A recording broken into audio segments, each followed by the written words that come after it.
Buddha's top disciple had a secret he couldn't tell anyone. The more you study, the more anxious you feel. Have you ever experienced that? Maybe it happened when you started preparing for something important. As your knowledge grew, so did the quiet voice saying, "I'm still not enough." Those questions circle in your mind on certain nights, going nowhere. The story I want to share with you today is about a man who lived with that same ache. 2,500 years ago. He was considered the most intellectually gifted of all the Buddha's disciples. His understanding was unmatched. People came from far away just to hear him speak. And yet for a long time, he carried a quiet suffering inside him.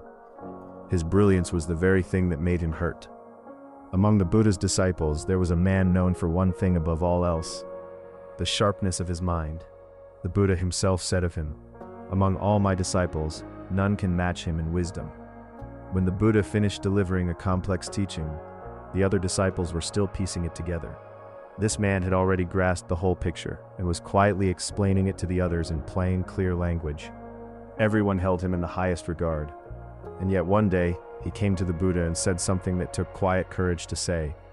"Teacher, I believe I have understood your teachings more deeply than most, but my heart still trembles. Anger has not fully left me. Pride surfaces when I least expect it. I know these things and still I cannot seem to stop them. How is this possible?" The Buddha looked at him in silence, then gently he replied, "You'd have seen clearly.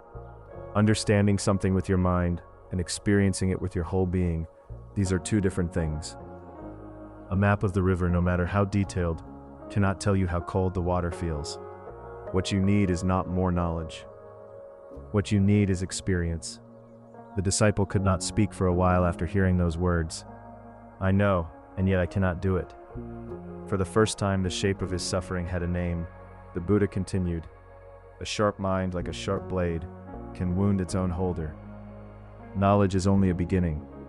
Now let what you know seep quietly into the way you live, day after day, without rushing, without forcing. Do not hurry, do not strain. Understanding travels slowly the way still water wears away stone, gradually and all the way through." From that day, something shifted in him. He stopped chasing new understanding. Instead, he began the quieter work, simply living the teachings, one ordinary day at a time. In the full version, we explore the specific daily practices that transform knowledge into lived experience, and discover how this disciple finally reached profound peace. What you let go of reveals what truly matters.